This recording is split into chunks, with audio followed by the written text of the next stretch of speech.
Let's get this thing started. All right. Hey, what's going on, guys? This is Tim Vixay.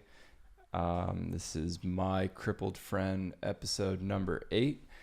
We're back in the studio with one of my crippled friends, Jason Holdahl. Hey, man, what's going on? Good. It's been a long time since I've seen you, so It's been a very long time. I was trying to think about the last time I saw you, and I want to say it had to have been at one of the rugby tournaments. yeah, I think I came probably 2012. Yeah, we kind of we decided to do this thing almost last minute. I was just really stoked with the Game of Thrones finale, and I was just like, man, I got to just get someone on the show and just nerd out with them for a little bit. So we'll probably be getting into that a little bit later, but Jason and I have a couple similarities where we were injured right around the same time, right? Yeah. You were like, were you July or June? Yeah, 1st of June. 2008. Yep. Yeah, and I was July 26, and it's been really cool to just kind of watch us like evolve together. And I mean, we were both like diving injuries, and Yep. we had a bunch of different circumstances, but it was, you know, it was kind of like one of those things where we started this crippled life together, and Yeah. just to see where we are now, you know. So, Yeah. How's actually before we get into all that, man, let's get the Game of Thrones talk out of the way. All right, let's do that. So yeah, if nobody's caught up or even interested in Game of Thrones, you can probably just fast forward through this. We're probably gonna shoot the shit about this for, I don't know, maybe about like 15-20 minutes. All right. But dude, what were your thoughts last night? Well, I was disappointed that John like didn't get to choose his fate, so to speak. Like, Yeah. I was upset that like Bran gave the Unsullied the power to like negotiate John's fate. So I was kind of disappointed in that, like, since he's been such a big character and like has such deep integrity that he got sent back up to the wall rather than like being able to make maybe a bigger impact in the world. So Yeah, John was like, I always thought he was like one of the main characters that you follow through, and you know, you had that huge revelation that he was actually like, you know, half Targaryen, half Yeah. Stark, and even though now that I think about it, like at the end of the day, that didn't even really matter at all, because you know, he never wanted the throne. And I think is that so, like, you know how pretty much every Targaryen that was lusting after like the power, like they ended up going mad. yeah, And I think that's kind of like the catalyst of what makes a Targaryen like go insane, because it seems like everyone that lusted after that power just ended up going just batshit crazy, you know. Yeah. What'd you think of that episode 5 with Daenerys just going crazy, you know, even after they had surrendered and rung the bells? Oh yeah. Yeah. You know, I kind of seen that coming. My wife's seen it coming a long time ago. I'm like, I don't know, you know, like I can see the craziness, you know, but I think she's gonna keep it down. So yeah, it was a bit surprising to me that she just torched it like that. So. Yeah, I wasn't like 100% even mad about her going, you know, Mad Queen. I think it was just the way it was executed. Like they didn't. I feel like this last season really should have been, you know, a full 10 I do too. Yeah. episodes, and I don't know. I think the fucking writers, D&D, like they just completely just crashed the Ferrari. You know, like once they had to kind of go and write their own, you know, canon, because they ran out of, you know, they went ahead of where the books were. They totally just butchered, you know, what made the show great. They stopped. They started playing it safe is what it seemed like this season. Yeah. Because, you know, after, what was it, episode 2, I was like, oh, we're going to lose like half of our characters. Like, because they built up the whole battle with like, with the you Night know, the Night King and the White Walkers, like as like the main threat. And like, it was, you know, 7 seasons that they had built that up. And they defeated it in one night, and they only lost like half of their army, it turned out. And like, it was like they didn't even, you know, so that was another kind of a weird thing, was when they defeated the White Walkers, and then they go down to King's Landing, and then the Lannisters had hired like the Golden Army and reinforced the city, and you were expecting this huge epic battle, and then the Battle of King's Landing was so just lopsided. It was like, you know, Dany only needed like 1 dragon. Why'd she need an army? She didn't need it. Yeah, she spent like the better half of like, you know, 6 seasons going around collecting, you know, freeing slaves and, you know, getting the Dothrakis, you know, back on her side, and getting the Unsullied on her side. And she didn't really need any of that. She should have just rolled up there with her 3 dragons and just torched the place. But yeah, it would have been a much shorter series.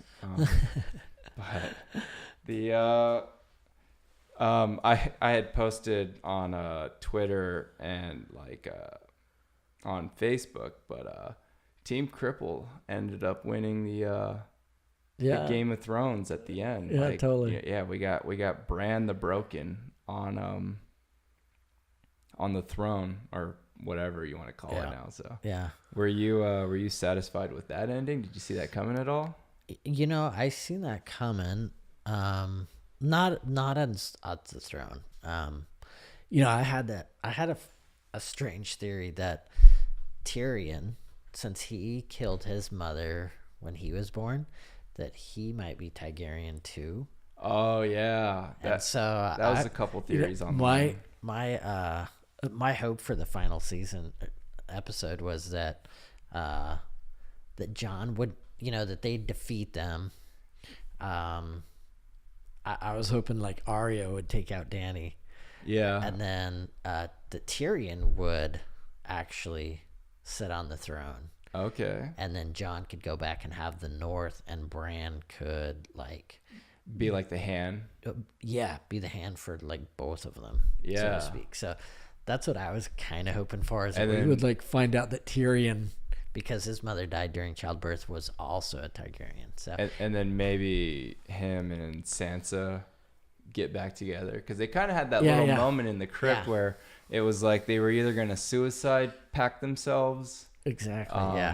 Yep. And I was like, ooh, like, you know what? Like maybe there was like kind of something there. And because I can see Sansa in King's Landing, but I can't see Jon like living his life in King's Landing, you know, like. Yeah. I wasn't really too upset with Jon's ending. Like here's a thing that I've been kind of debating with people is do you think there was even a Night's Watch, or was that some sort of ruse just to get him up, and then they were going to go leave the wall anyways, like Tormund, because Tormund greeted him at Castle Black. So I was thinking maybe it was just a big ruse. There is no Night's Watch, like like what's the point? There's no point right now. So I was thinking it was just a big ruse, and like now Jon's pretty much going to be like a wildling, like he's going to be like, you know, king of the wildlings, the free folks. And which that's I'm okay with that too. Yeah. And did you notice how many redheaded chicks were like marching north with him? If you watch that final scene, there's like I counted at least a dozen. I was like, look at all these redheads. Like Jon's gonna be just banging them out, just creating little Targaryen Stark redheaded children just all over the north. So free running wild children. I wasn't too upset about that, but that was that was kind of a surprise. I also wouldn't have been mad if you know, Jon had just died somehow. I was really hoping for more like deaths. Like during the Battle of Winterfell, it turned out that like almost nobody died. Or important people, anyways. Yeah. Yeah, you lost like Sir Jorah. Yeah. The I enjoyed what's his his name? character actually. Oh yeah, Sir Friendzone. Yeah.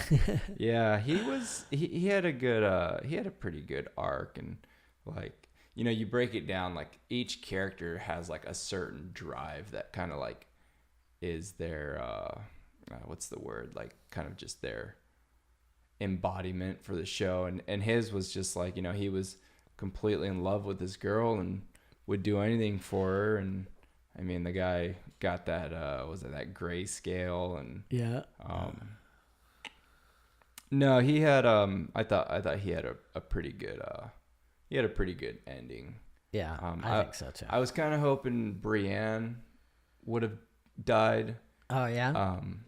And maybe even like Tormund.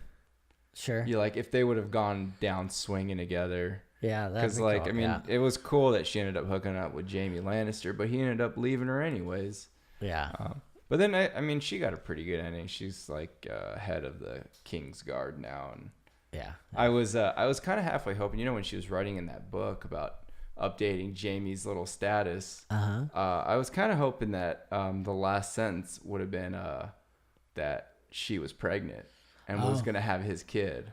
Oh sure. Like I was like, all right, that would have been kind of cool. Yeah. Yeah, that would have been a twist. Yeah, and then what'd you think of you got the small council with so you got Tyrion as Hand of the King. And then you got what's his name? Bronn got his castle, and he's the master coin. Yep. And then I love that one little line where he wanted to rebuild all the brothels. I was like, that's pretty funny. Brienne put a stop to that one. Yeah. you got Davos, who he started as what? He was like a smuggler, right? Yeah. And now he's up there, and yeah, I liked his character development in the show. Yeah, I need to. I used to go back and like rewatch all the seasons. So now that I like know how it ends, with Danny going just batshit crazy, I'm curious to go back and see how all of that's held up. Because like the people forget, like she did some pretty evil stuff. Like when she was over in Essos, like she burned that one dude with the dragon. You remember she sold her dragon for the Unsullied and pretty much like double crossed him. It was I'm gonna just burn your ass and take your soldiers. Wasn't there? She like crucified a bunch of people too. She's crucified like a bunch of hung them in the alleys or whatever, the slave masters. I thought she crucified a whole bunch of them like on a road, like straight up, like Roman Empire. Yeah, totally. Bunch of people.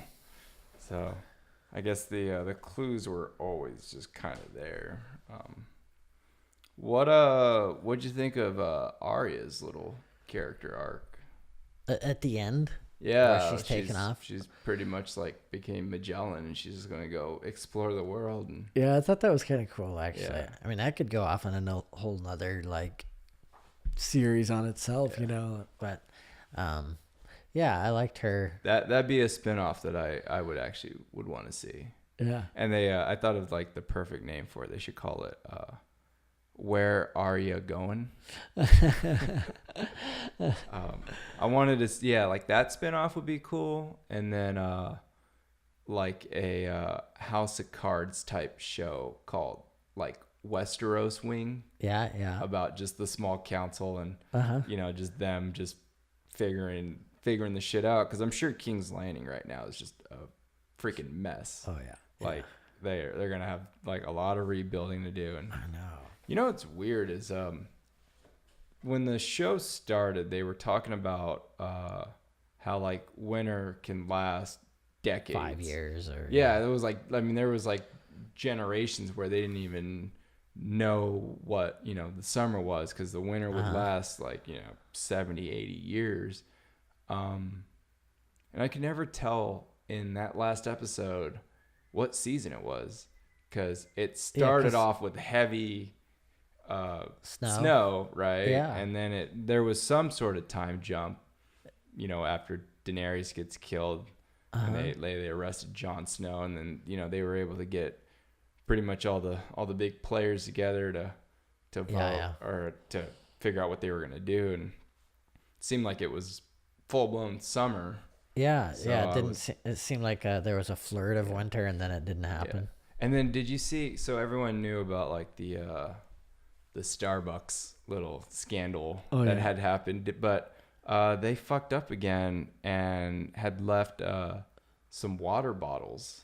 I didn't catch during that scene. Yeah, a couple of the actors had just plastic water bottles tucked behind their like underneath their chairs. On this last episode? On the last episode, yeah. Oh, yeah. Yeah, they weren't making a really big deal about it, because I think everyone else is just pissed off at how it ended or whatever. You know, that was one of my favorite scenes of the series finale was when they're trying to figure out what they're gonna do, and Sam like stands up and he's like, "Wait, why don't we let the people decide?" Yeah. And they all just started laughing at him, like, "Shut the fuck up!" Like, I was just the first thought of democracy. Yeah, I was like, they're like, just get the hell out of here with that shit. So pretty much, it's like I'm guaranteeing that's how the electoral college in the U.S. was like invented. Yeah. Somebody had suggested, like, why don't we just let the people vote? You know? Just have, like, you know, turn it into a popularity contest. And they're like, yeah, how about no? So, anyways, we'll wrap up the Game of Thrones stuff soon, but where would you rank the show overall, like, of all time? You know, I got into like Dexter back in the day, right? Yeah. And like I haven't enjoyed a show like that since then. So yeah, it's up at I think it's one of my favorite shows I've ever been. Yeah. What I really liked about the show is it became kind of like it was like football season, you know, like every week you would watch an episode, and then Monday through Saturday you would discuss it with everyone else that was, you know, nerding out with you. Yeah. And it's like with Netflix, like everyone just kind of binge watches everything all at once, kind of like Stranger Things. You know, you can just binge watch it all in a weekend, and it's kind of like just a flash in the pan. Sure. Yeah. Where Game of Thrones, I mean, even the last season, everyone was dogging on how shitty it was, and myself included. Like, I thought the writing was terrible, but it was still fun to go like week to week and then just talk about like, oh, what do you think is going to happen next? Yeah. You know, I had a little different experience because four or 5 years ago, I watched season 1 like a binge style. Okay. And then got halfway through season 2 and kind of got lost in all the naming of the families, and I didn't know location. Like, I was confused, and I was like, this isn't that fun anymore. And like the dragons hadn't really came out, and that fantasy part wasn't quite there yet. Yeah.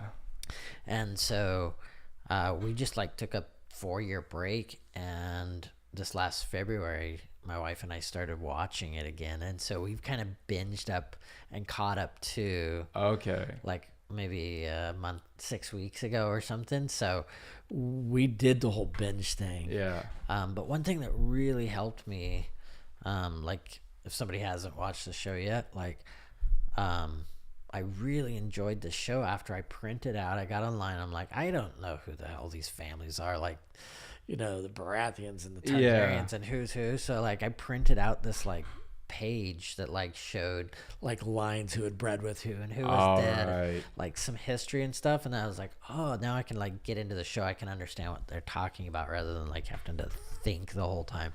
Yeah. And so there's a lot of cool shows on like YouTube that like explain each episode. Okay. Yeah. See, I didn't have any of that. So it was like just from show to show.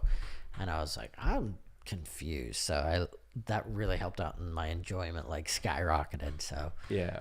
Yeah. I like There's one show, I think it's the channel's called Emergency Awesome, and they kind of do like a Easter egg like special where it's like top 10 Easter eggs you missed.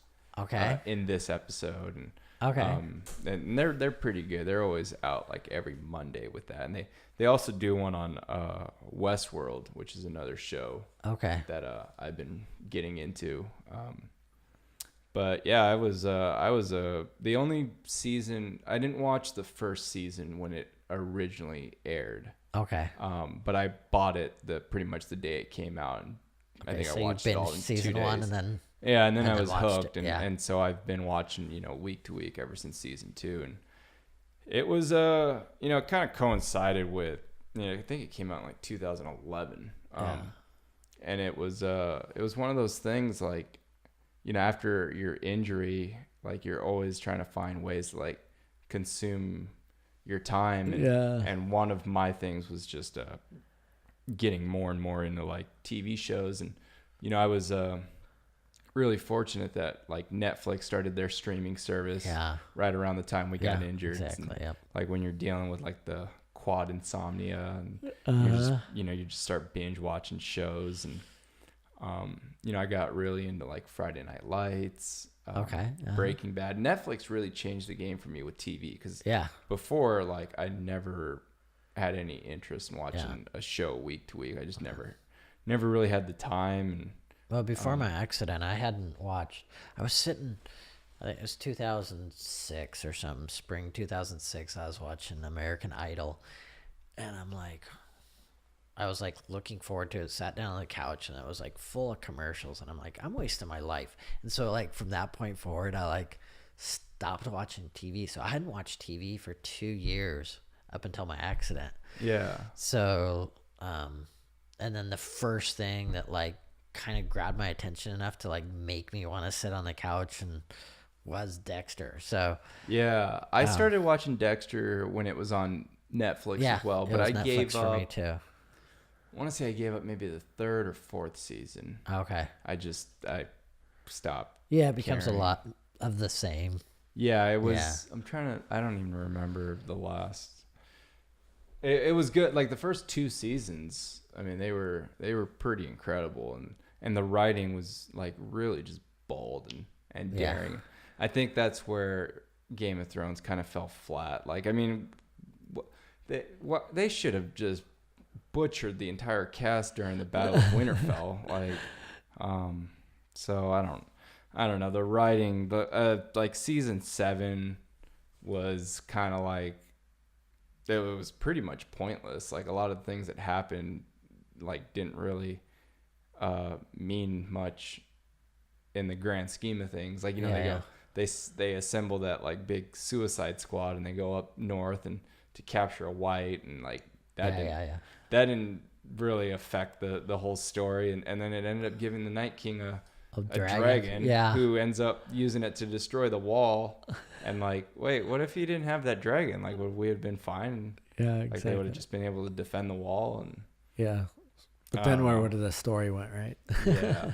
I'd have to put it, as far as like a complete series, man, after season 7 and 8, I'd have to drop them down to maybe 3. I think Breaking Bad is still my favorite show of all time. Yeah. Yeah, because I mean, they knew they had a story that they were gonna tell. They were gonna wrap it up in 5 seasons, and everything was just neatly packaged, and there wasn't a wasted season. Yeah. Each season kind of ended on a good like cliffhanger. Sure. And then the ending was just beautiful, I thought. I didn't get to the end of Breaking Bad. Oh, really? Yeah. There was something, I don't know what happened in my life, but like something pulled me out of it, and we got focused on something else, and then I like never got back into it. It's good. So go back, huh? Yeah, especially, I mean, if you got like 1 or 2 seasons left to go, like you might as well. The fourth season. I'd need to start at the beginning of 4. I think I watched a couple episodes of 4. Yeah, 4 I thought was a really good season. It was just, what was really annoying with Breaking Bad, and AMC was I want to say they were the ones that first started doing this, but they had it the mid-season break where they would air like 6 episodes of season 4. Okay. And then they would take like 4 or 5 months off and then air the other 6. Yeah. And they did that with like Walking Dead. Yeah.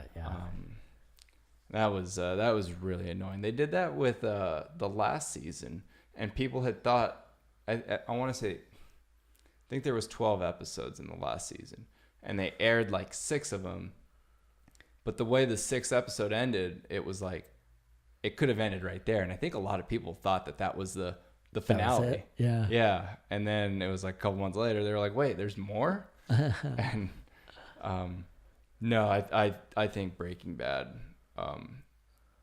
is by far and away the best show that I've seen. I haven't seen like The Wire or Sopranos.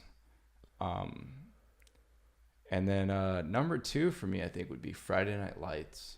I haven't got into that one yet. And that one might just be like a little bit biased, but it was one of the first shows I started watching when I subscribed to the Netflix streaming. Oh, okay. But it was on like NBC and stuff. But I thought it was a really well done show. I was a big fan of the movie. I watched the movie and I enjoyed that. Yeah. And the book is really great too. Okay. And the TV show just kind of expands on it. Okay. And then what's cool is the one of the main characters, he breaks his neck in the first episode. Oh, so you get to follow him through like the rehab process. Sure. And like he was dating like the cheerleader, and like it's like him and balancing like the relationships and the injury, and he ends up know that one, right? Yeah, exactly. He ends up discovering like wheelchair rugby. Yeah. And actually, like, there's like Mark Zupan's on the show. Oh, that's cool. Gumby, like the U.S. head coach, has a little appearance, and apparently, because I mean they filmed it in Texas, and the actor that plays the guy that gets hurt he got to hang out with like the rugby guys in Austin, and that's cool. Kind of like do his little research, and hung out. Actually, I think I want to say Gumby told me a story one time. They went to they were hanging out, and they were at like a UT football game, like a Longhorns football game. And the actor was wheeling around like in a chair, just to see what it was like. And they were like shooting the shit and like drinking beers and pregame and tailgating. And the actor was like, "Hey, coach, like I gotta take a piss. Like, what do I do?" And he's like, "Well, you got to figure it out, like, So I thought there's that a was catheter. cool. Go figure it out. Yeah, I thought that was kind of cool that an actor would do that, because I don't know. It seems like every time that they make a movie about someone disabled, there's always like this backlash of like, oh, like why didn't they hire an actual disabled actor?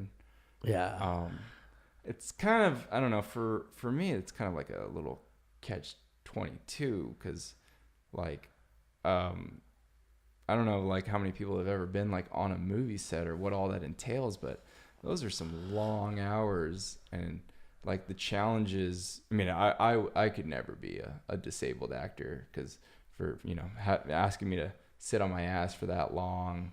And then it's like, if I have to go take a piss, it's like I got to stop the entire production. Yeah, I can understand from a producer standpoint, like the liabilities. And then those sets, I mean, they get so freaking hot where it's like, what am I supposed to? I can't. You're not supposed to spray down because maybe you're wearing a bunch of makeup, and exactly. You can't get your. We don't sweat though. Yeah, exactly. So when you get hot, you don't have the option to spray down like you would if you're playing rugby. And exactly. It's like, well, I don't know. But what are your thoughts on that? Like, do you think Hollywood should start hiring more? I have mixed feelings, just like you expressed, because like it would be kind of cool for them to like go the extra mile, to like make it work, because we obviously would be there'd be a lot more to deal with on the, just production and business aspect, liabilities and whatnot. I don't know. I have mixed feelings about it. I think it's cool if they do it if they can, but like, I like when they get it right. And that's what I thought. Like if the person does the research and like, that's what I liked about Friday Night Lights was they put the guy, one of his roommates is like, one of the he's like an older quad. I think he's the guy that actually introduces him to wheelchair rugby. Okay. But like the way he like kind of holds his hands and he's like wearing push gloves and like the way he's holding his fork and stuff. Like I actually had to look it up and I was like, is this guy actually like, is this guy actually a quadriplegic? Cause he nailed it. And I was like, they obviously had some good advisors. They might've even hired, an actual quadriplegic as an advisor, but I thought they nailed it right. And some of the topics that they discuss, and just show. And I thought it was really well done. I'm trying to think if I haven't seen any of the new recent ones. Like there was that Bryan Cranston one with Kevin Hart. Oh yeah. I'll have to check that out. Something The Upside. I think that's it. Yep. Yeah. So I mean, I'd like to check that one out. Then there was the what was the controversial one of the dude? Oh, the one that wanted to commit suicide. The whole show. He's like multi-billionaire. Me before you. Yeah. Like this guy was. I mean, I hadn't seen the movie, but the guy was like uber rich. Yeah. And he ends up like falling in love with his caregiver or something. Mm-hmm. And he ends up killing himself at the end, and everyone was pissed off about that. Yeah. I was just like, all right. But like, I understand why people get upset about it, but it's also a reality for some people that, go through a life-changing event like that where they can get out and they do feel like that. So, but I think it's like shared a little bit too extensively in Hollywood that, that's how the majority of us think, because that's where like a lot of the movies go, is that like deep despair, Yeah. Well, that's kind of like I didn't ever watch the show, but on Netflix they had that one show about the teen suicide. What was that called? 13 or something like that. 13 Reasons Why. Yeah. And it had like actually increased like suicide in teenagers. Yeah. But the we emulate what we watch. You think? Well, like going back to the whole wheelchair and suicide thing, like, and I certainly know, but before I was injured, I was just like, I would see a guy that was in a wheelchair and I'd be like, God, I don't know how he does it. Like I would just kill myself. Like it's until you put yourself in that situation, you're just like, wait, it's not that bad. And like the reasons that I thought it was bad isn't the reason why it's bad. You know what I mean? Yeah. Like, before I was injured, I didn't really know anything about like the, what paralyzed people deal with. I was just like, all right, their legs just don't work. Like, that sucks. Like that's not even the part that sucks about being in a wheelchair. Like, and I always tell people like, if I had a wish list of like 3 things I could get back, I mean, walking's not even in the top 3. Yeah. Like I'd rather just have a normal shit, normal bladder, and the third one's always up for debate. Like, would I want perfect hands or sex function? Yeah. Like, I use my hands way more than I use my dick. But, I get you. The bladder thing, like that is pretty insignificant for me at this point. Yeah, I've like, that's something I've nailed. I don't ever get UTIs. Yeah. I mean, I get beginnings of them, but I've like strengthened the bladder and my immune system so that like it's not an issue anymore. What sorts of things are you doing for that? Well, it started right in the beginning. So, because as you know, I was really into health before my accident. And so I was pretty robust or vital before.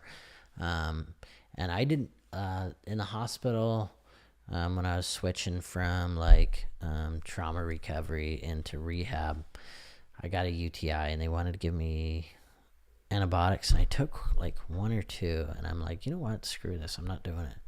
And like, I don't want to weaken what I've already got, you know? Yeah. So I started taking probiotics. So for the first year, I mean, I would get UTIs, but I would take, I would do the Master Lemon Cleanse drink, which is 2 lemons and 20 ounces of water. You take the meat out of the lemon, you know, peel it. I used a knife and then just blend the crap out of it for like a minute with a touch of cayenne and some real maple syrup. So I would do that every time. I would drink a ton of colloidal silver. Yeah. And it's kind of expensive, so I bought myself a colloidal silver maker. And so I made some this morning for a friend that has some sick goats and like some baby goats that aren't doing well, and she says they're doing like great. And then oregano oil kills bacteria. You need to start like a blog and write all this down. And then probiotics are important too. Yeah, that's one thing that I started getting on within the last. I started in 2017. I got some probiotics through Team US. Okay. And like at first I was like kind of hesitant because I was like, well, my routine's working, you know. Before I started using probiotics, the only thing I was doing, I mean, I was going pretty much like every other day, and I would take Metamucil, about 4 to 5 tablespoons the night before I was gonna, you know, do my bowel program, and Senecot, which is just like a vegetable laxative. Trying to think, and that was pretty much all I was doing, you know, and then, you know, not eating like a total sack of shit, like you know, making sure you're at least have a salad here and there. Exactly, making sure you're getting some kind of vegetable or some sort of like natural fiber. I was, you know, pretty happy with that for a while, and started taking the probiotics, and I noticed like the movements were much more solid and formed, and I was like, okay, there's you know, I'm onto something here. And I switched to it's a probiotic made by a company called On It, and it's like Joe Rogan's company. So I started trying his Total Gut Health, and it comes in a little package, and it's, I don't know, like 6 or 7 pills, different, you know, strains of probiotics.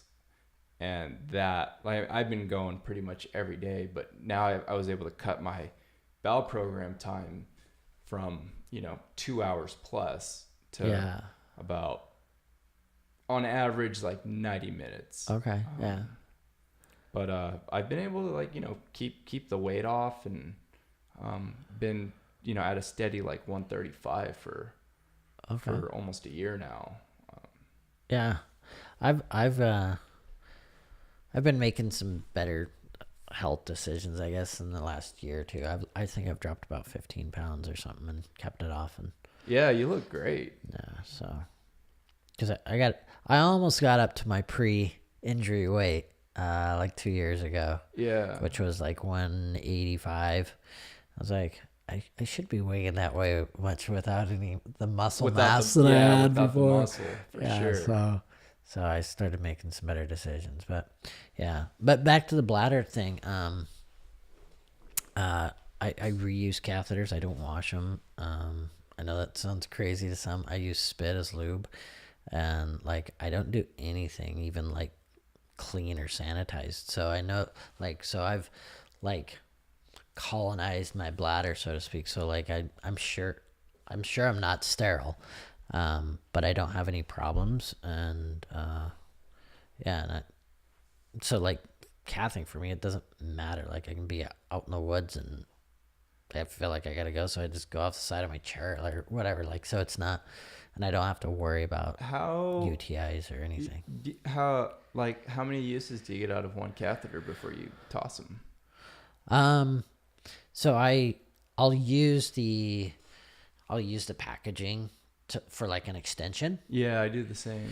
And I kind of do it till it starts looking gross Oh, in the packaging. Yeah. So usually a day. I mean, Gotcha. I hang one right next to the toilet at home. I keep one in my bag. I keep one hanging on the blinker in my van. Yeah. And then I have an unspill or a non-spillable urinal, and I keep one bent in half in the tube. Oh, gotcha. Because it like goes through a cone and then drops into, and I just leave that, and that sometimes I'll just leave that in there for a week, and I just rinse it out every morning. Yeah, I use. I mean, I try to just only use it one and done and toss it. Yeah. But you know, sometimes if I'm on like a vacation or overseas, and I end up using more catheters. You know, if you're really careful, and I'm really religious about like hand sanitizer, especially around like rugby tournaments, just because like most of my beginning stages of like UTIs have been like, you know, right after a rugby tournament. So I always use hand sanitizer and always try to carry some in my bag. But yeah, I mean, if worst comes to worst, you know, if you're really careful, and I don't actually ever touch the catheter. Yeah. You can, I think I can get away with like 3 to 4 times. I think after the 4th one, you can kind of feel like the build up. That's probably my typical is about 4 uses or something, and then toss. You only go like 4 or 5 times a day? No. Maybe 4 or 5 uses per catheter, but I'll have one in my bag. Yeah. I'll have one on by the toilet, and I'll usually throw those out after a day or 2. So I've got like 4 that are hanging around somewhere that I can use without like, you know. And then another thing that was really helpful was some kidney bladder herbal formula, and I've recommended that to a handful of quadriplegics that it like really changed their, like, you know, they went from, you know, antibiotics once a month to like they've done antibiotics like twice in the last 3 or 5 years. And what was this called again? If you go on herbdoc.com, and the doctor's name is Dr. Schultz, and it's KB for kidney bladder formula. Yeah. And I'd recommend doing his cleanse program. He's got like a 5-day cleanse program, and then you take a tincture. It's just a liquid, you know, it's like herbs soaked in alcohol for a month or 2, and then they concentrate that down and then send it to you in a bottle for $28 or something. I've gotten to the point where I make it at home now, so I'll go buy all the herbs in bulk from like an herbal online store, and then buy my tequila and just soak it and then drain it off. And so I make, I guess, my own medicine now because it's a hell of a lot cheaper. I really think you should start like a blog or even like a YouTube channel of you doing all this, because like before your injury, you were a chiropractor, and you've always been kind of into like more holistic and alternative medicine. I don't know if that's like really the right term, but I like natural better than alternative, but kind of a what's the right word? Like a non-mainstream solution for different things, because it's definitely one of those things worth talking about. Because coming from like the veteran administration side of things, like we have unlimited access to allopathic medicine, to all the pills that we could ever want, you know, and that's kind of the VA solution, is like, let's just throw pills at it. That's Western medicine in general. And it's I don't know, like what kind of, I think maybe it's just because like the government has, you know, a huge resource where like it doesn't, you know, if there's a problem and there's a pill for the solution, they're just gonna, all right, let's just fork over the cash. It's easy. Like let's get this guy the painkillers he wants and the antidepressants he wants, and I don't think that's always the right solution, because when I go over to, a friend's house and I look at like their pill cabinet or their pill counter, and it's just like littered with, little orange bottles of just different things, or they're like, hey, excuse me real quick, I'm going to go take my pills. Yeah. And they end up laying out, 20 different pills. And it's like, that's not right. Yeah, that's not right at all. And I think I was really fortunate. I kind of had the foresight to weed off of a lot of those pills.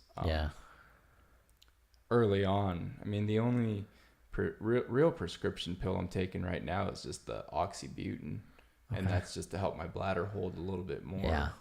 And I think that would probably be something that would change things and the symptom wise. But when I talked to my urologist about it, he's like, well, you could cause kidney damage over time, if you don't take this. And I'm like, well, the side effects of this are kidney damage. So like, if I take it, I'm for sure causing kidney damage. And if I don't, I may. So I'll go with the may. Right. I don't take any medications at all. I really never have. I mean, Viagra when needed, that's like the only drug that so the only time I go to the medical doctor is to, get a script for a new wheelchair, a cushion or something like that. So yeah, that makes sense. Otherwise I go research and figure it out. And what are you doing for like your bowel program? I basically go every other day, magic bullet. Okay. Didge. And then I've been eating pretty good. So like,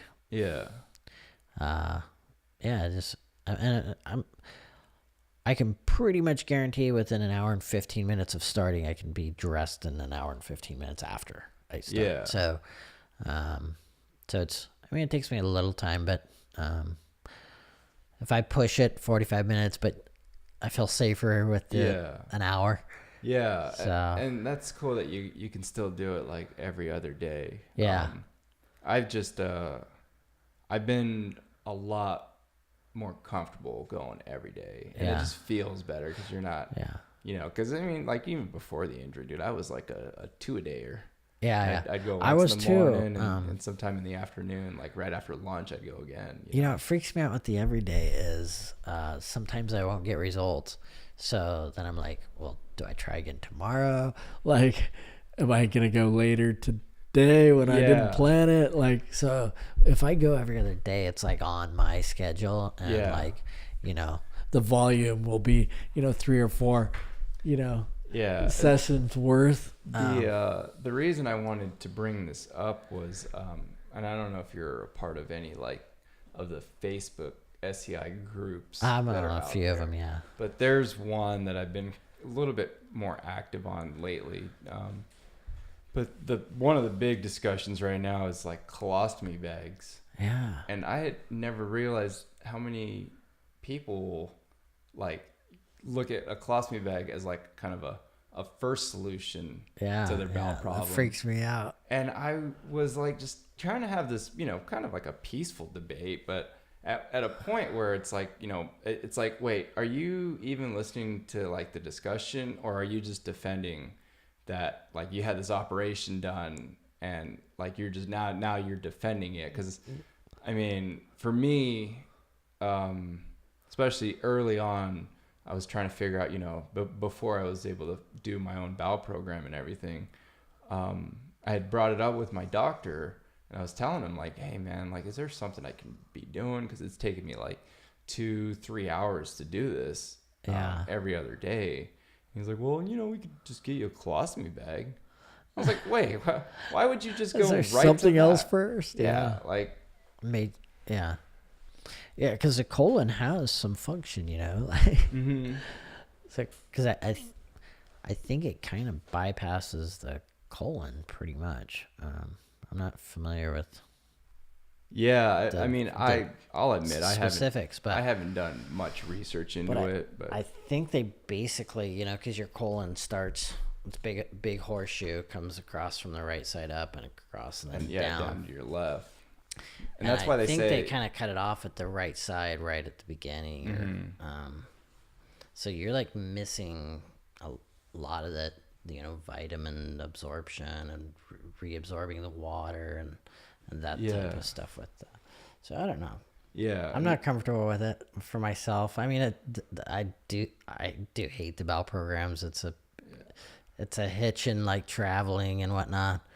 But you just got to know how to like plan your day a little bit better and kind of like, time things and just figuring out your body. Like I know I can't have buffalo wings. The only two kind of like bad accidents I've had, not even bad, but like the only two real accidents, I'm just gonna knock on wood real quick. But, like it has been after buffalo wings. Yeah. So now I know, like, all right, don't fuck with buffalo wings anymore. Yeah. I guess I'm also kind of fortunate in the way that like, I have a little bit more sensation than most folks. So I can, I can tell like, oh, like my stomach's a little bit upset. Like I should probably start heading home soon. Maybe jumping up on the toilet. I'll get that where I was like, I'll get my sensation that I get when I have to go pee. But it's a little bit different. And I'm not ever sure. So I'll go pee and I'm like, I didn't go pee enough for like to feel how I was feeling, so I better get to the bathroom. Going back to the bladder, how much urine are you retaining now? You mean like how much do I go per? Yeah. I'm about 200 cc, so not a lot. Yeah, I'm real low. So I go multiple times. But it's so easy for me. Like I don't have to, I don't wash my hands. It's just I grab it. Like it's almost easier than an able-bodied person. Like, do you have to get up in the middle of the night? I wake up, but I use that unspillable urinal, and I just lay it off to the side of me and just lay straight on my back and cath and just go right in that. And then I turn the catheter in half, slide it down the thing, and set it on the side of my bed.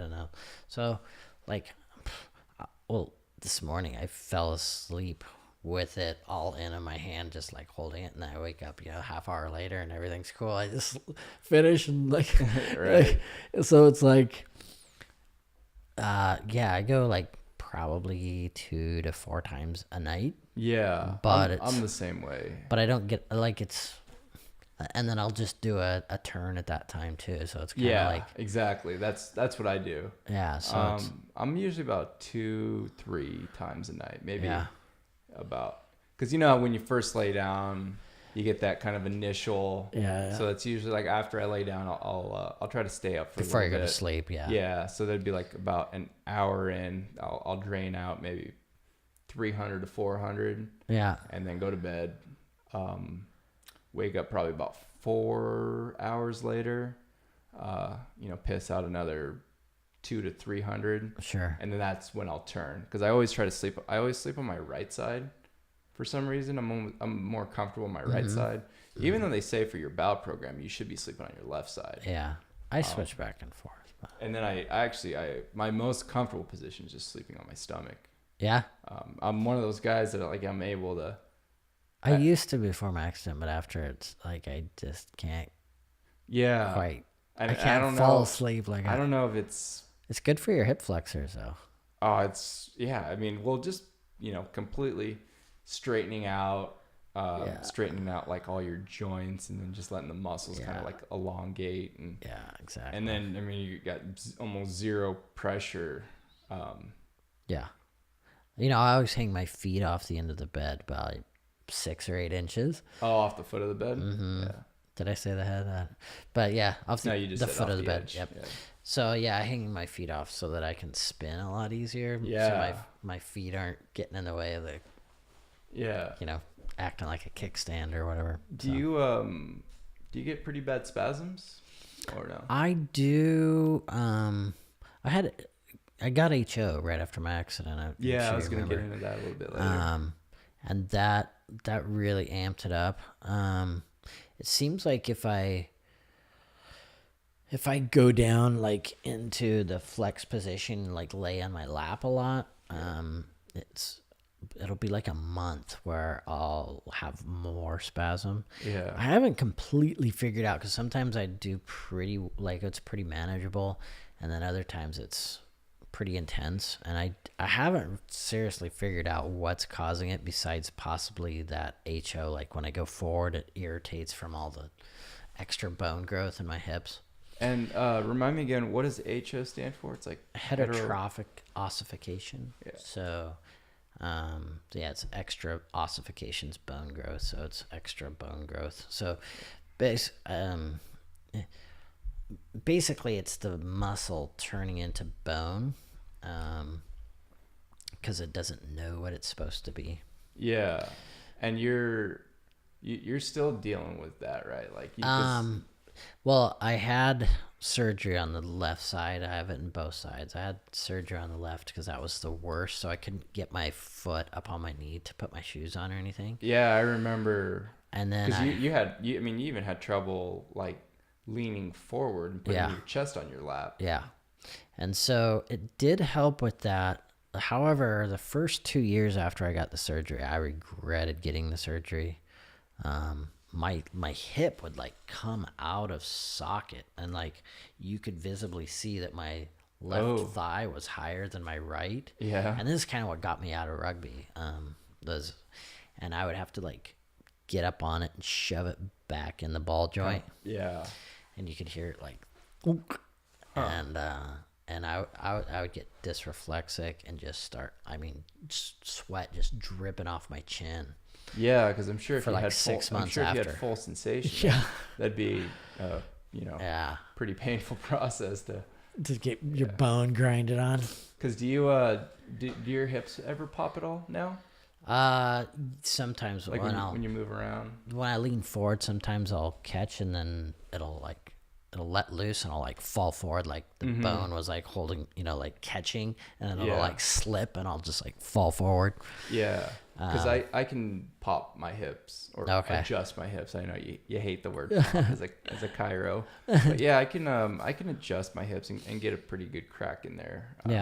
By leaning forward and putting my chest on my knees. Sure. And then I'll kind of like reach under and grab my ankle, and then kind of just lean to that side. Yeah. And I'll feel the pelvis kind of snap back.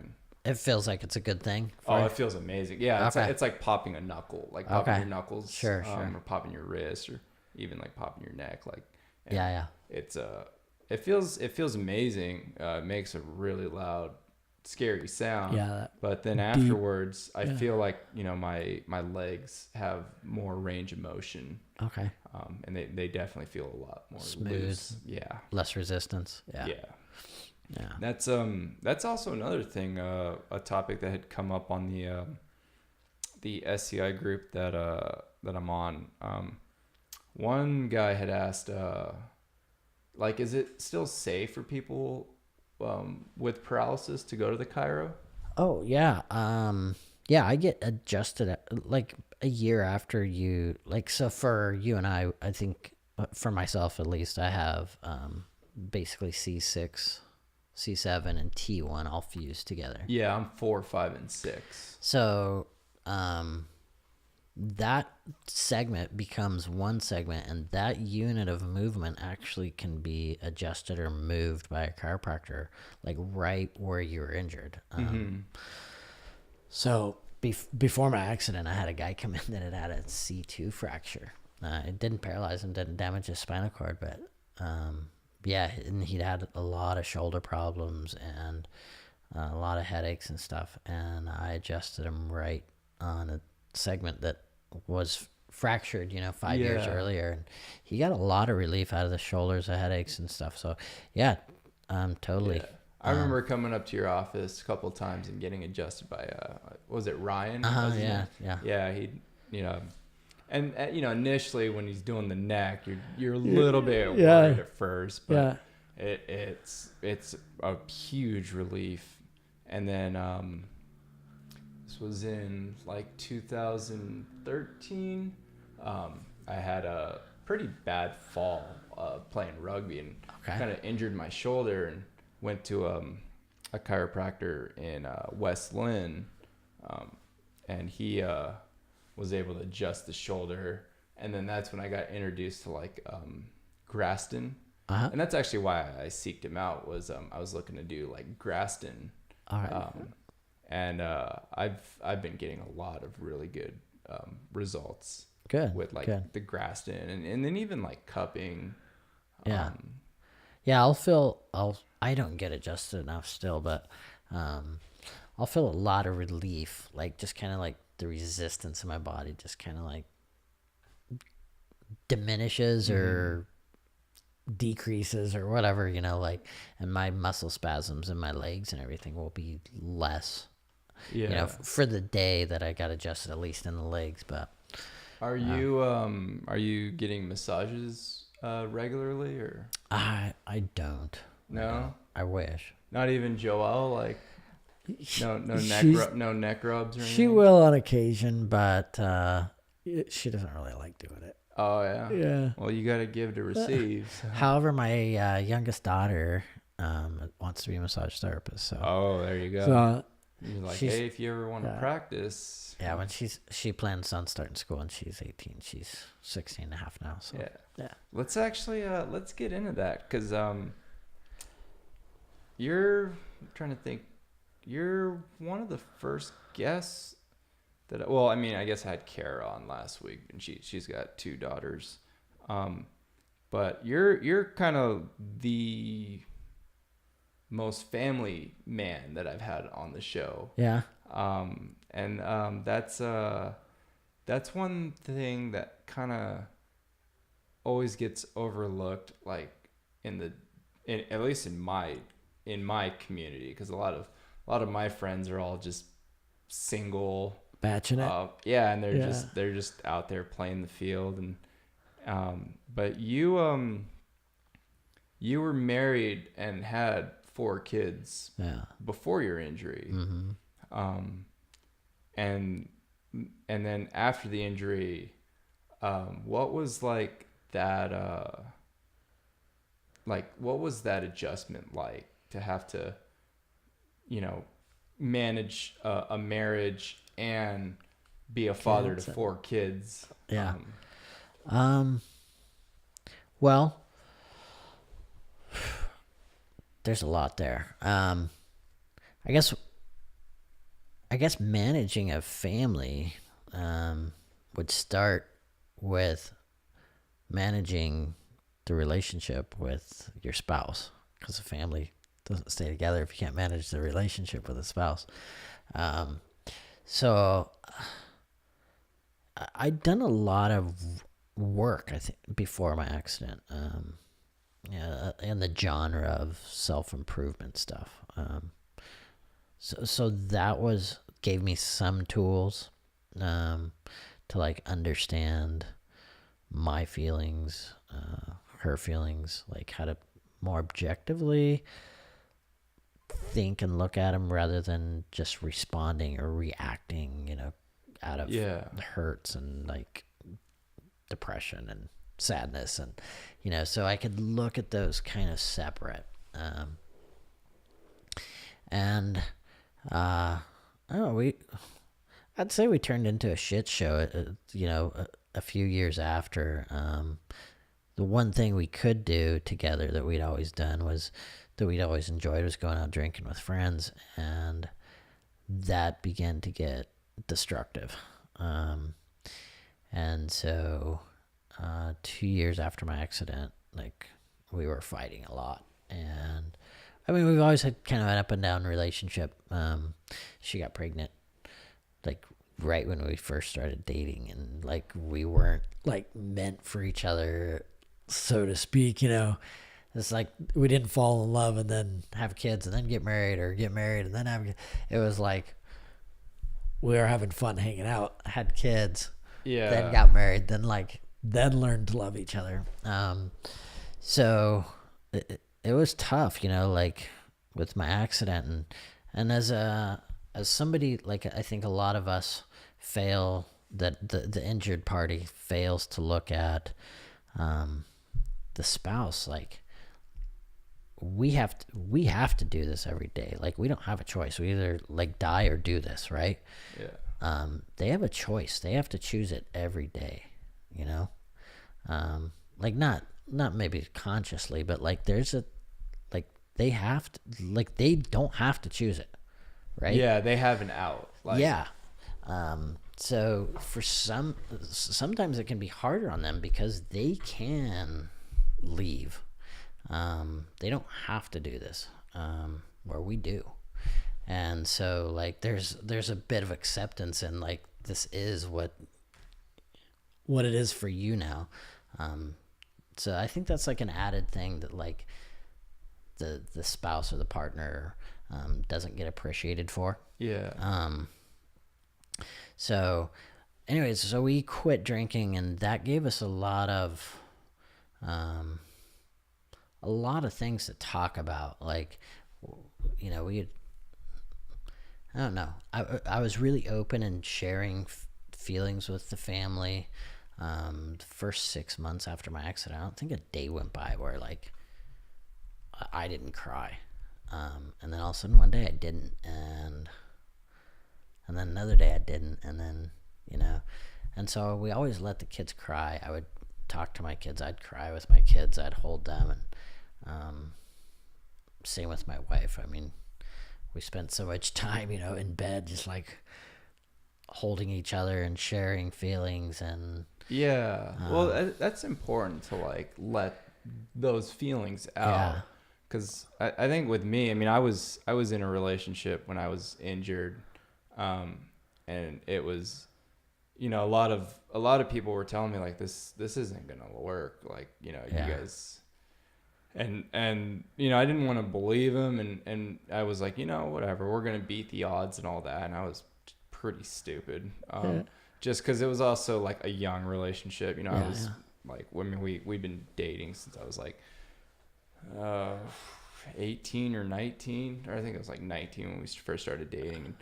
And it was one of those things, like, it was kind of doomed from the beginning. And I think I was really afraid of like letting that relationship go, just because I was like, well, I'm paralyzed, like, you know, nobody's gonna want to date I better me. keep what I got. Yeah, nobody's gonna want to date me now, so like, I better, you know, do everything I can to hold on to this. And it ended up being like a really destructive relationship, because it was like it got to the point where like I would do anything to keep the girl, you know, and like, you know, every time we'd go out, I'd be like, oh, here, let me, you know, she'd see like a purse or something, and, you know, it'd be like an expensive, like, you know, $400 Louis Vuitton or you know, purse, and be like, all right, let's get it, you know. I'm just, you know, I'm gonna do anything to keep you around. It was one of those things that like, once we you know, we actually broke it off. She was the one that broke up with me. She's just like, I can't deal with this anymore. And by this, I mean, it's, you know, just to be blunt, she just couldn't deal with the injury and everything that, you know, it entailed. And you know, and I wasn't nearly independent like the first couple of years. And really all I wanted to do was just kind of stay home and just watch Netflix and play online poker. I wasn't really interested in going out much. But I think once we finally broke up, that was when I really started kind of making that push to, you know, find my independence. And then just, you know, kind of put myself back out there. And, I mean, I'm still working on that. I mean, I've been single for, I don't know, like 2 years now, but it's one of those things, like, you kind of, sometimes you just have to lose something that you think you love to discover your own self and to grow, you know, from it. And totally. What would you say is like one of the keys to success with the relationship that you have with your wife? I would say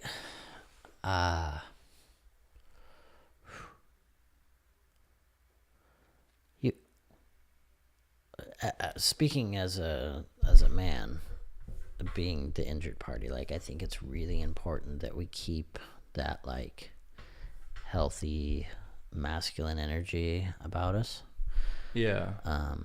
And when I say healthy, I mean like if you kind of picture like Mufasa or something from the Lion King, you know, like yeah, kind of the like calm. But and so I try, like, because it's not in my nature to like always be calm or you know, I want to be a victim, and I like all those things that are like I don't know. Well, you see that Not solid.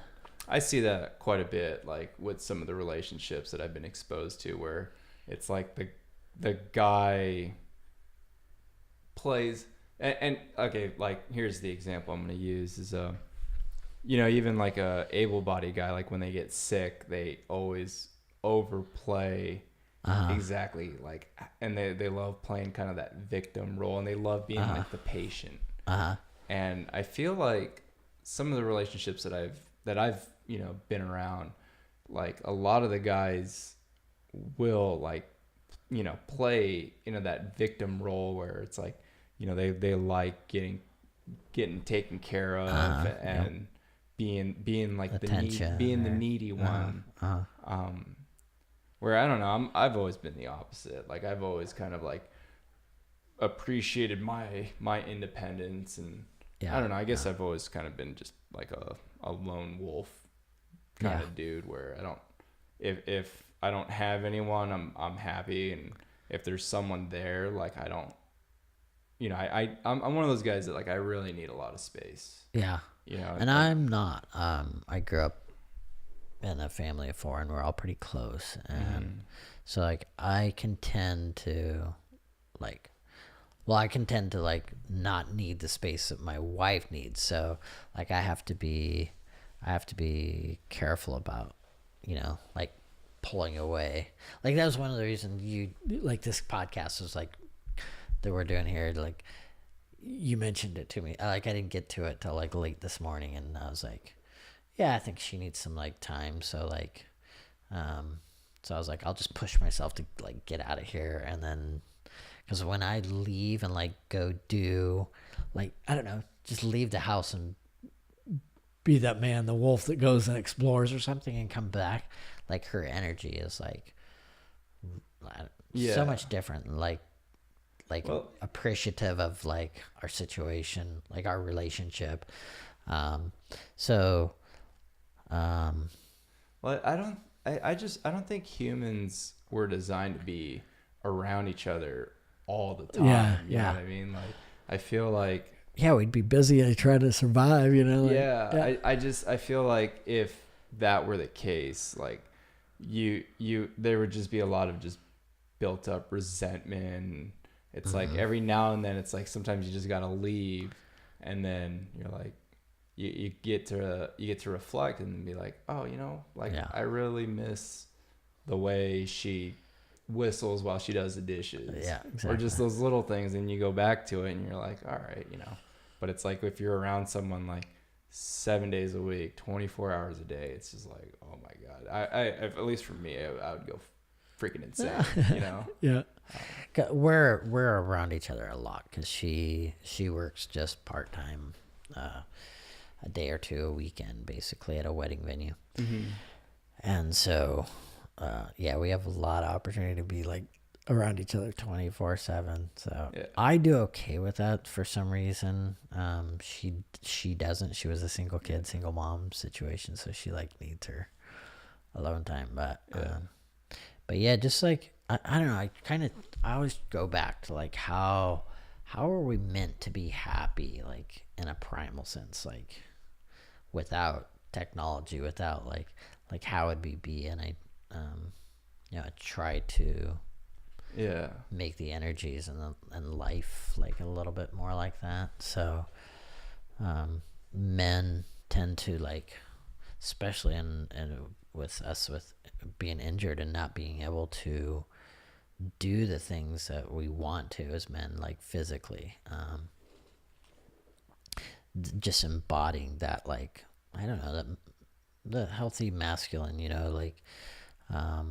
that helps our relationship a ton because it allows her to go into feeling feminine and protected.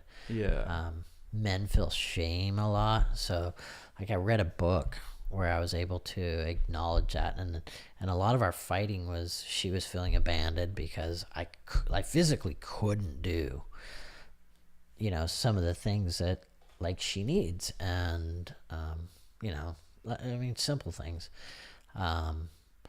and so I was feeling a lot of shame about that and like attacking her back because I felt bad, and I didn't really realize like I was getting charged over these things, like just little things, and so we'd fight and she'd feel deprived or, you know, abandoned or whatever. So like women really need to feel like protected and like valued and feminine, and we need to feel like we can protect, and we're, you know. So I try to keep that in mind, like when I feel an emotion that like wants to fight or wants to be the victim or whatever, you know, and then I try to also look at her behavior and see where she might be coming from with those like primal needs. So yeah, I think that's one of one of the keys to your success is like you've always been kind of like a really introspective guy, and you're always kind of like analyzing the situation and reading things before you react. Try. Yeah, well, you seem to be doing a pretty good job of it, and let's get a little bit into like parenthood. Especially, you know, in a chair, like things, there's got to be certain challenges that you've had to overcome, and because I parented through being really like involved and active, and like taking my kids hiking and like, you know, showing. How old were the kids when you were injured? So my youngest was about to start kindergarten, and my oldest was like 4th grade. So we had 4 kids in 4 years. So they were in that range between like 5 and 10 when I had my accident. And so at that point, a lot of like energies were like already established. Like, you know, this is dad, and this is what dad does take, or this is what dad will not take, you know? Yeah. But then you have your accident and you're different, you know? And especially the first year, right? Like you're weak and like vulnerable, and like you kind of are a victim to the situation, like, and you know, and you have to overcome that. Yeah. And so and then the kids are also trying to figure out, like they're looking at their, you know, number one role model. Yeah. And now he's, you know, in this situation where he's, you know, he's not able to walk, and he's not able to be dad. Yeah. But you know, you always got to find a way. So like in the beginning, it started with like, I think is what really helped my kids a lot was seeing how hard I tried, you know, like, like it might be that I learned to put on my t-shirt by myself for the first time, you know, and like, they would be so proud of their dad that like, my dad's a quadriplegic and he put on his own shirt, you know, like, you know, and like, and being part of rugby, like, I think that was a huge thing that helped my kids, is that I was doing something kind of. Yeah, they saw you like pushing and able to like compete and able to, you know. So yeah, I think just doing things, and maybe it's not rugby for somebody, but it's like they have to see you trying to do something too, you know. Yeah.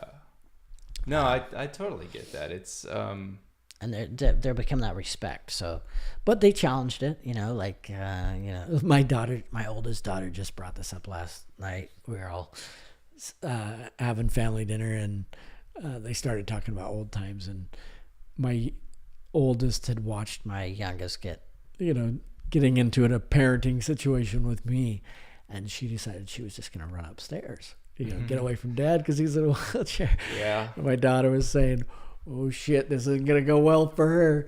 And so like there was like this energy between my wife and I, that if the kids ever did something like run away from me, or like just walk away from me where I couldn't go or something, you know, like my wife would like pounce in like a panther, you know, Yeah. like this is not going to go down. So like, you know, I think 2 or 3 of them had to like be, you know, somewhat attacked like with that behavior. And then they were scared to do that. From that point, there was like this respect and like healthy fear that like, I'm not going to take advantage of dad's physical.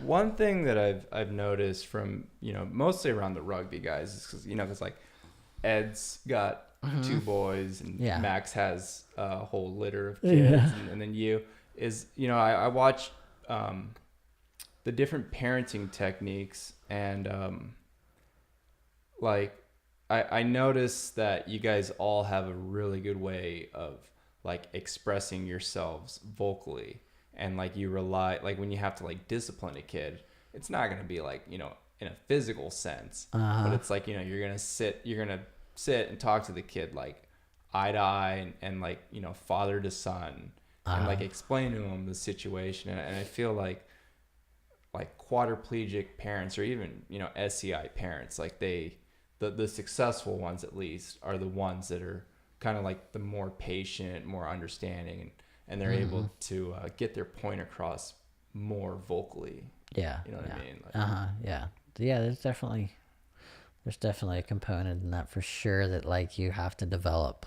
Yeah. That other able-bodied parents may not have to develop to the same degree. Do the kids ever get like shit from their classmates about like, you know, like their dad being in a chair? Their dad being in a chair? No, they never did. No, I think a lot of them just kind of thought it was cool. Yeah, you know? Like a little something different. Yeah, you know, there's an extra wheelchair around that they get to do wheelies on, or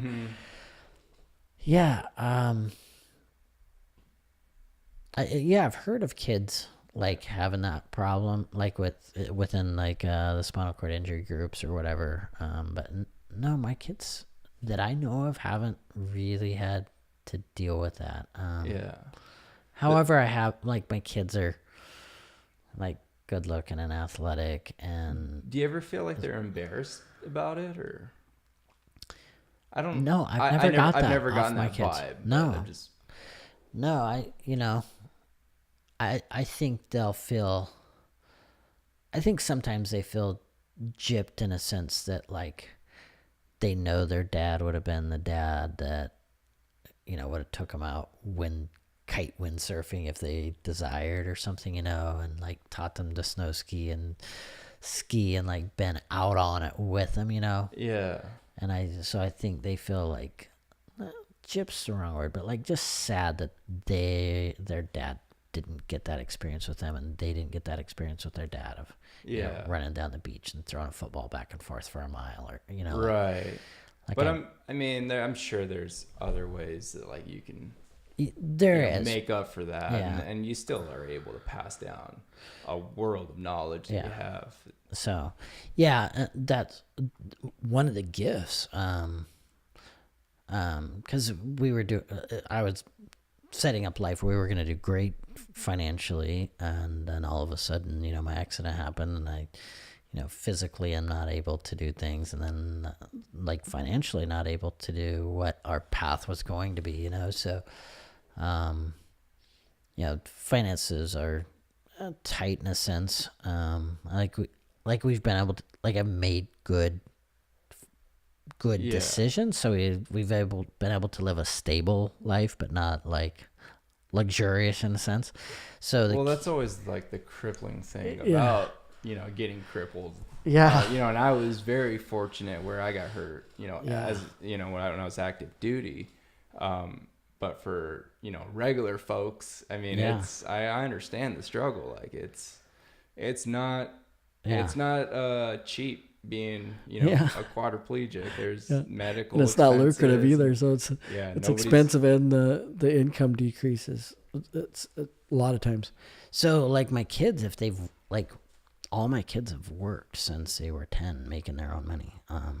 They bought their own cars, paid for their own gas, their own insurance. And that's amazing in itself, because a lot of kids aren't doing that these days. Yeah. So my kids like have thousands of dollars like saved up before they're 16. Yeah. Like all 4 of them have.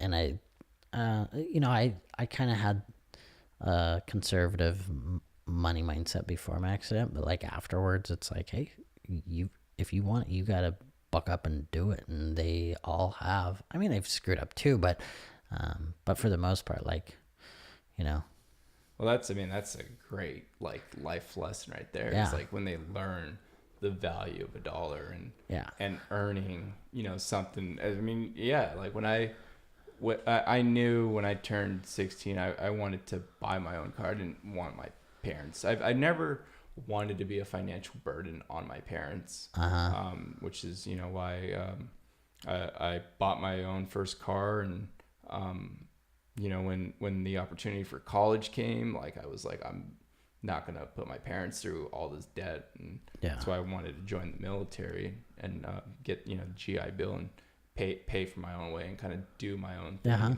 always kind of took a pride, in that kind of ownership where it's like, I did it my way. And I think that's kind of hard to like in today's culture to like develop that in kids. So,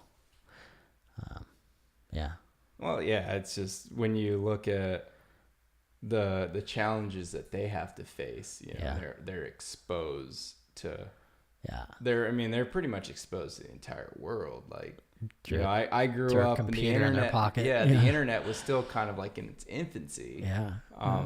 But now it's just like they're able to get on like Instagram and get on Reddit and see what all the what the whole world has to offer them, and they kind of want everything now. And it's like I don't know. I mean, and also like. I think you guys chose a really good spot. Like the little corner that you guys are in the US, that southern Washington, where it's got the small town feel. Yeah. And it's like they're not raised in the city. Correct. And they're able to grow at their own pace. You know what I mean? Yeah. Let's see, where can we go from there? What are you still running the chiropractic office, or did you sell? I did sell that, and we used the funds from that to add onto our house. I don't know if you it was in the it was, you guys were just framing it. Okay. Yeah. So kind of interesting thing happened was a friend from high school had like started all that and was like, hey, we're gonna like, donate labor and half the materials, and none of that worked out. So an old patient of mine did the foundation and the frame, and then like nobody else showed up from like my friend. Like, he didn't, he talked a big game and like it just didn't work out. So my boys ended up doing a lot of the work. They were 12 and 13, and I'd been exposed to construction through my teen years through my dad doing construction. And we'd watch YouTube videos together. I'm like, here, watch somebody do it. Yeah. And then we're going to go do it. And I would coach my boys how to, blow insulation into the attic, do hang doors, do flooring, run wires. They learned a ton. Oh, that's great. And that's a good, I think those are going to be those moments that they're going to like cherish when they're older. Oh yeah. Well, my oldest boy is 19, and he's on a framing crew, runs a framing crew. He's the top guy.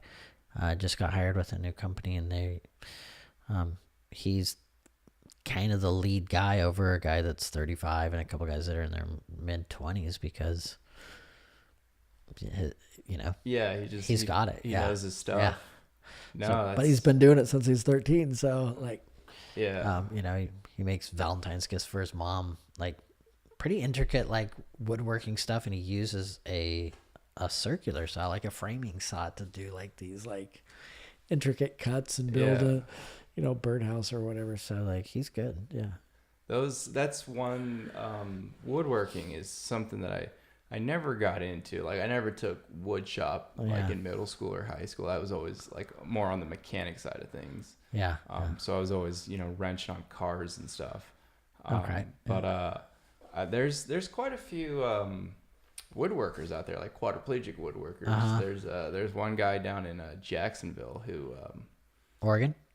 No, Jacksonville, Florida. Oh, okay. Yeah, okay. and he's got his own like furniture making business. And oh, cool. He makes, you know, little nightstands and stuff. And I always thought it'd be kind of cool, like set up a little, you know, wood shop and just kind of crank things out. But yeah, I think that would be fun. Yeah, it's a good little like hobby. Like I think we all need to find like kind of our little hobbies and minds, you know, just pretty much like doing this podcast and running different, like, you know, learning different like audio things and figuring out, you know, running social media and so it's been fun.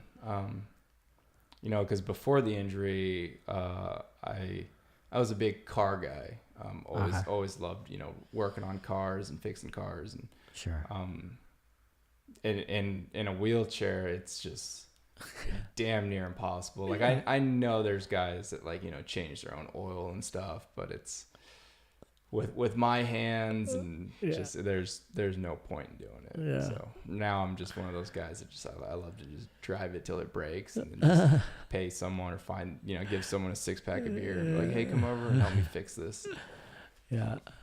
But dude, I was geeking out over your van. Oh yeah.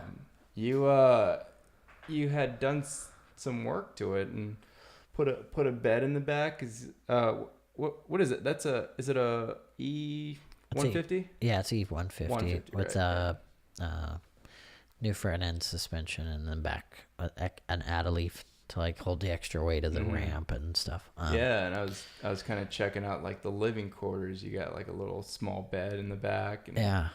So my last May, well, it was actually last winter. My wife was kind of getting fed up with some work stuff, and we like never really got to travel. You know, we like had kids early. Then I was, you know, went through grad school, so we were like living on a budget through school, and then starting a business, and so it was just like as like life was like starting to turn financially and like have extra funds for recreation and vacations, like then I had my accident. So we're like, you know what, let's just screw it. Like we're in the Pacific Northwest, it's raining all winter, let's just like go to the sun. My boys built out the back of just ripped out my van just out the back out, and they built a bed and drawers and shelves and hangers, and my wife made some curtains, and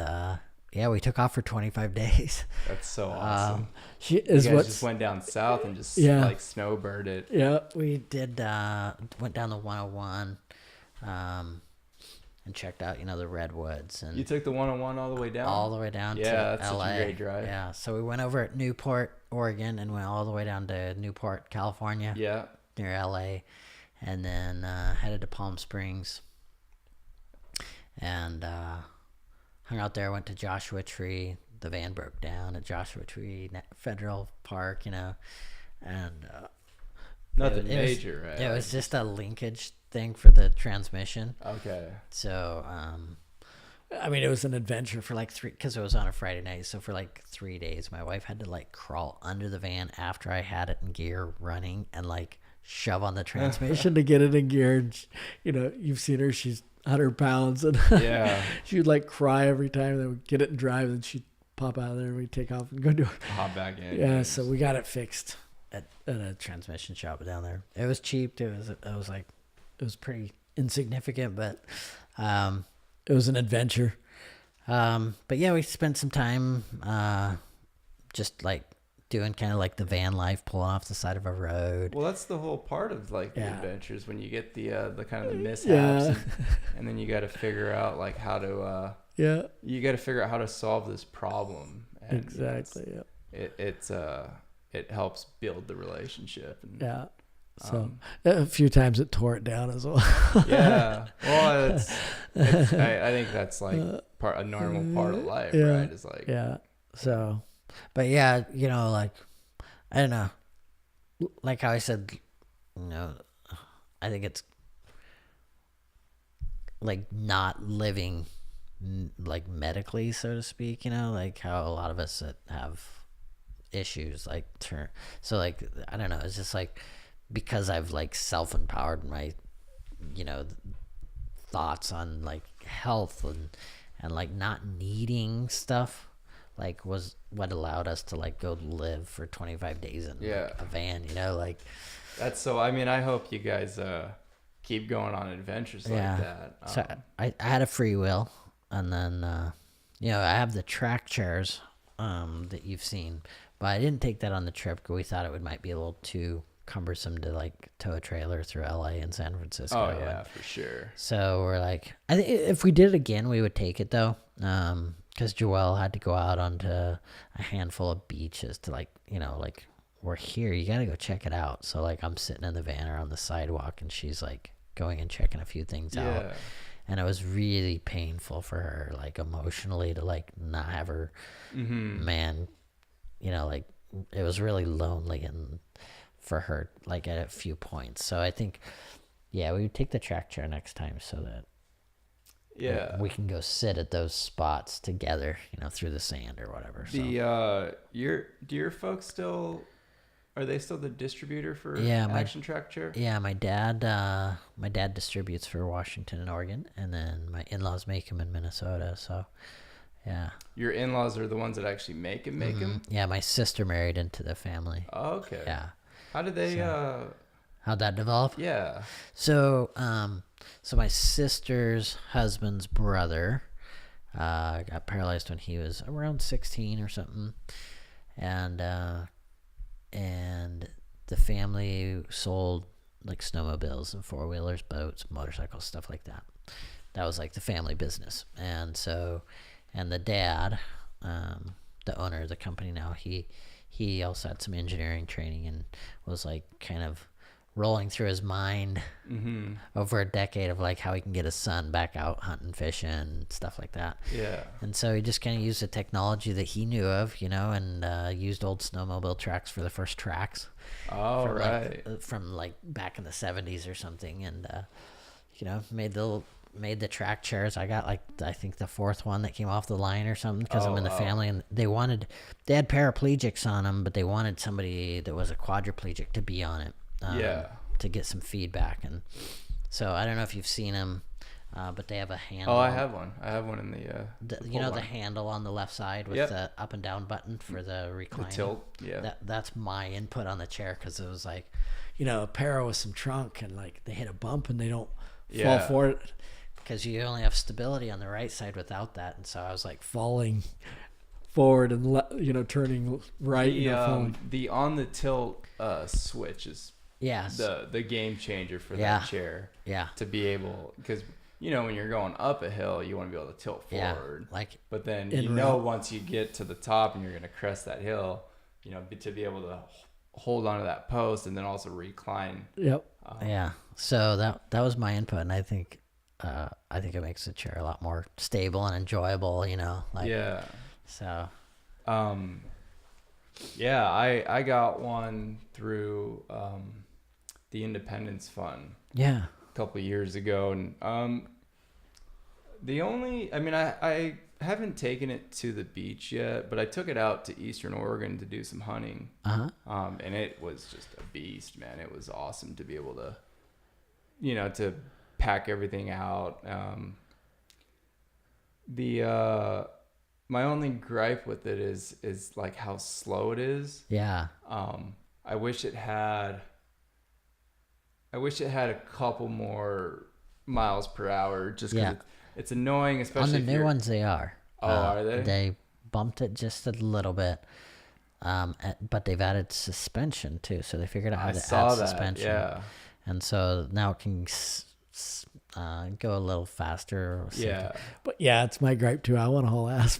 Well, that was kind of the biggest drawback, was the the version I have is there is no suspension. It's a walking speed. Yeah, so you're feeling all the bumps and even the tracks. Like I have the Type 2 tracks, which is the more smoother.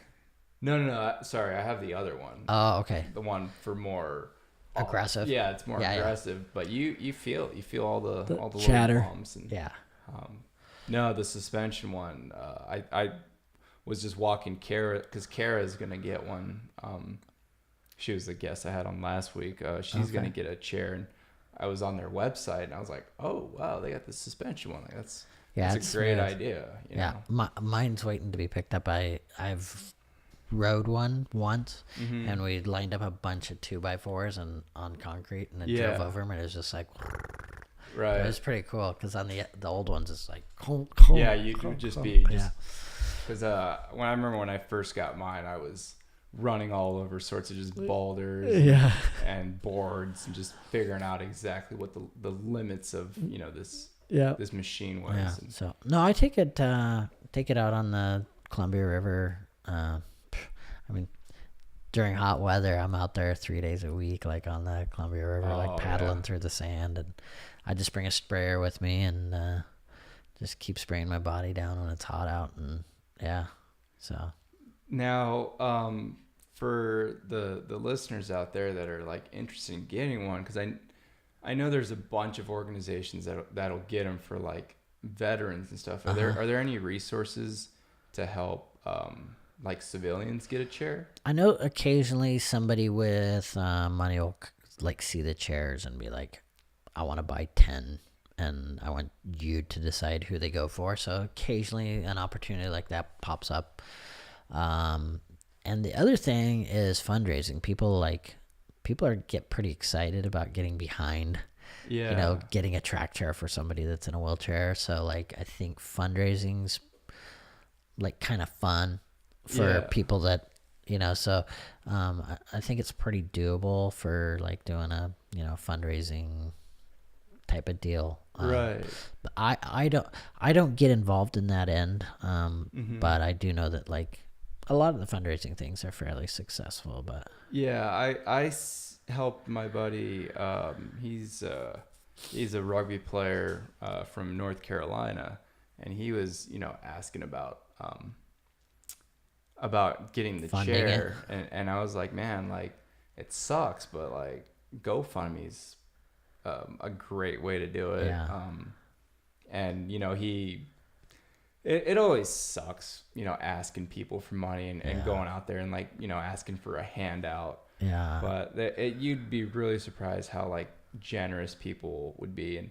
And the guy, I mean, he's probably, I don't know how often you get in your chair, but every time I see this guy on Facebook, like he lives in it. I mean, he's always going out. He lives in Jacksonville now, and he's always going out to the beach and just fishing. And he's got his whole kit. I mean, he's got his chair all figured out now. So he's got, his tackle box mounted onto the side, and he's got his rod holders and his little tray. He's even got a little trailer with a cooler so he can throw the fish back there. And I had a rack made for mine, so I put a cooler, and then I used the gun holster, and I put that on the back, and my wife hangs like the umbrella, so like I get to carry all the gears to the beach still, like, so my wife loads it up, so I'm carrying the cooler and the umbrella and the blankets and the food, and like it's all just stacked on the back of my chair. So the Independence Fund, they gave me a little bit of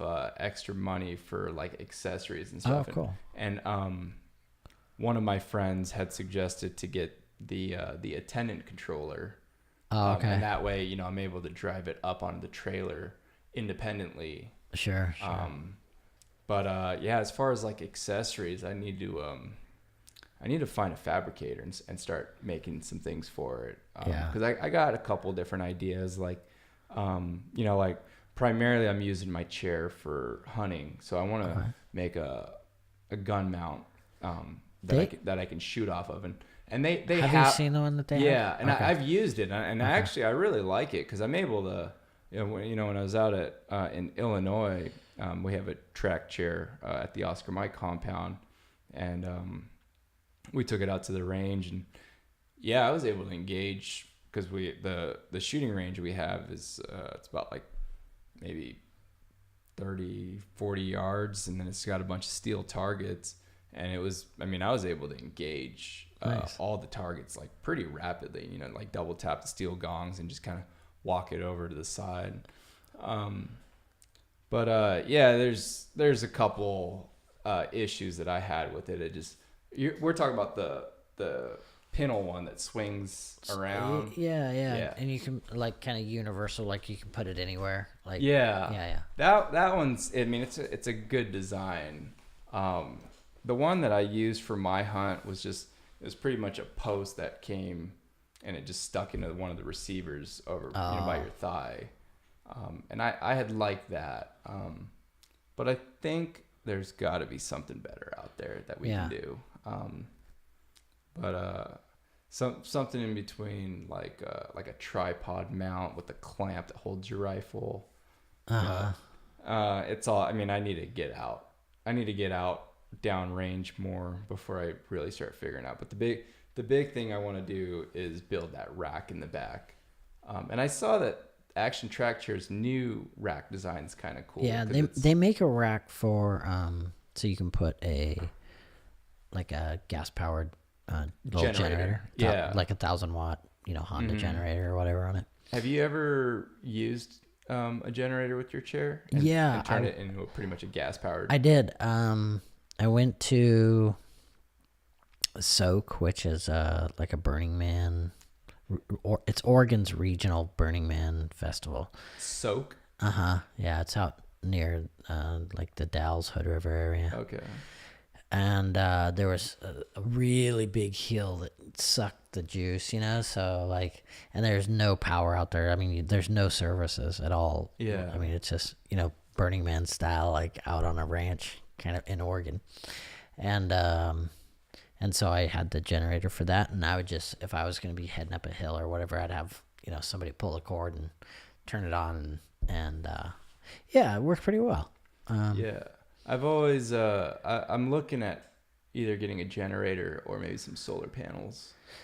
I don't think the solar panels will keep up with the demand.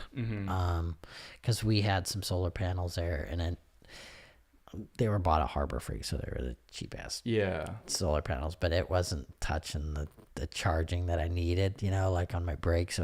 So like I had to switch over to the generator. Yeah. Because it was a 4-day deal, so.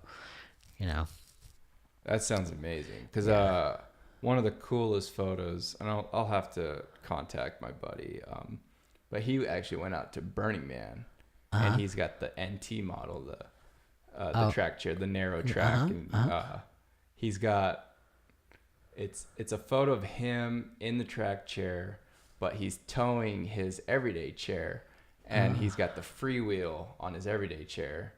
And it's just attached up onto the rack in the back, and he's pulling, his everyday. And I was just like, man, this looks awesome. So I'm hoping, I think at some point in my life, I'm gonna go just experience Burning Man. I know I want to so bad, and we know people. My wife wants to go, and we're concerned about like, managing 120-degree weather or something if it happens to get there. Yeah, for sure. Some years it's fine, but some years, it's. We should plan that out, and I'll take the trailer out. Yeah, if we had AC and I have AC in the trailer. Yeah, and it's got barrels of water. It's got 3 quad-friendly beds. Okay, and then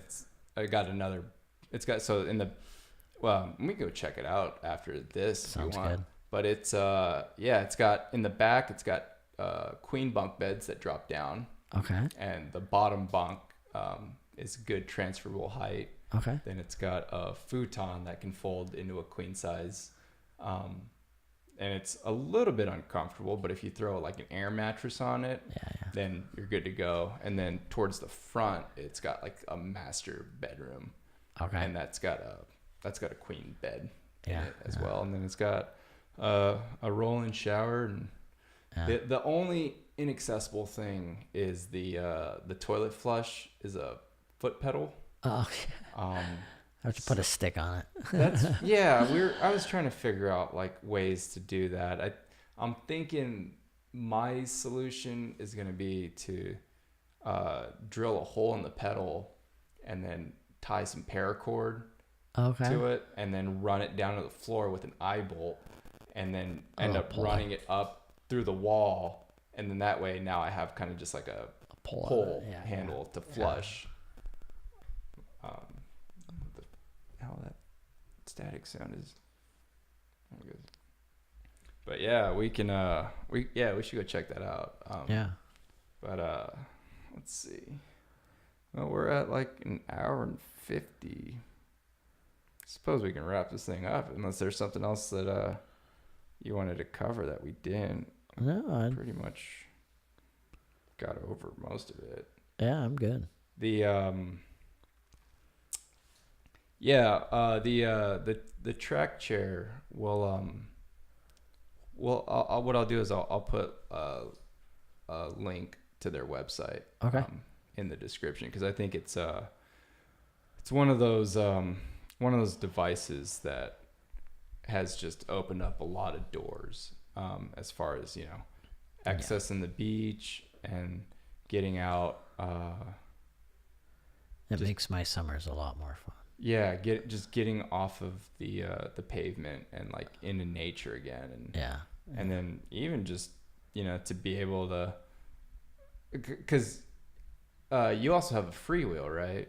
Yeah, I have a freewheel, and like I think between those two items, like you're able to cover a lot of good terrain. And the freewheel, I need to go dig mine out of the garage and get it fitted for this chair, but I love it. Well, I imagine it like for kids like for the kids like lacrosse games and stuff, like getting out into the field. I'll even put it on like say if I'm gonna go for a long push or something, so I want to go get 3 miles in or something, I'll throw the freewheel on and it's just so smooth, like you don't have to worry about cracks and pebbles and rough pavement. And so like if Joelle and I go for like a long walk, like we're gonna go out and get some exercise on a walk, like a path along a creek bed or something like that, I'll throw on the freewheel just to like it's just got like this smooth. Have you ever tried one of the lever action wheelchairs? Where you push? I haven't. I have a mountain trike in the pole barn. Oh, I'll have to check it out. That you can check out. Yeah.